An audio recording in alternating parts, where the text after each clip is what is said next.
ነገ መስከረም 26 ደረሰ። እንኳን አደረሳችሁ።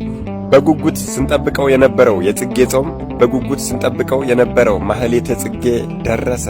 አዎ የእናታችን የስደቷን መከራ የምንካፈልበት፣ ሐዘኗን፣ ጭንቀቷን፣ መከፋቷን፣ መራቧን፣ መጠማቷን፣ አዎ እርሷ የሕይወትን እንጀራ ተሸክማ መራቧን፣ የሕይወትን መጠጥ ይዛ መጠማቷን፣ የሕይወትን ልብስ አዝላ መራቆቷን፣ የሕይወትን ሙቀተ መንፈስ ቅዱስን የሚያድለውን ባለቤቱን ዋናውን እርሱን ተሸክማ በብርድ መመታቷንና መበረዷን፣ በአጠቃላይ በ3 ዓመት ከ6 ወሩ በስደቷ ወራት የደረሰባትን ጭንቅና መከራ ሐዘን ሁሉ የምንካፈልበት ታላቁ ጾም ጾመ ጽጌ ደረሰ።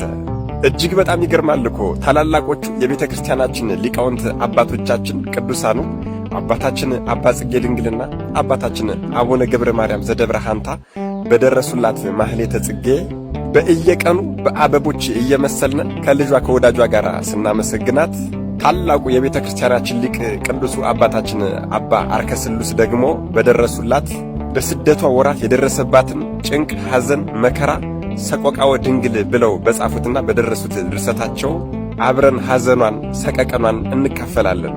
ስለ ጽጌ ጾም ምንም ነገር አልላችሁም። ነገር ግን የጽጌ ጾምን እንድትጾሙ የሚያስገድዳችሁና የሚያደርጋችሁ ሰቆቃወ ድንግል የተባለው መጽሐፍ ላይ ያገኘሁትን የእመቤታችንን ለቅሶ ላጋራችሁ።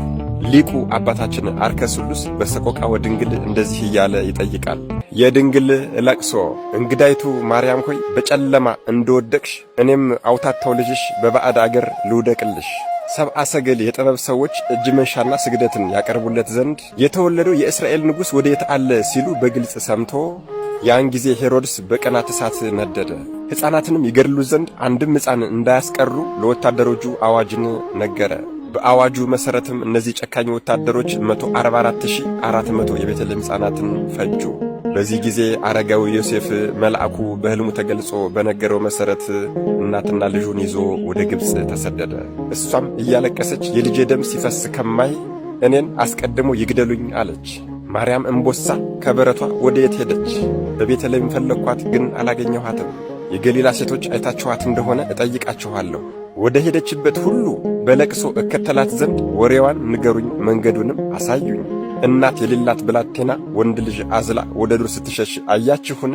አውራጃውን በሙሉ እየዞርኩ እፈልግሻለሁ።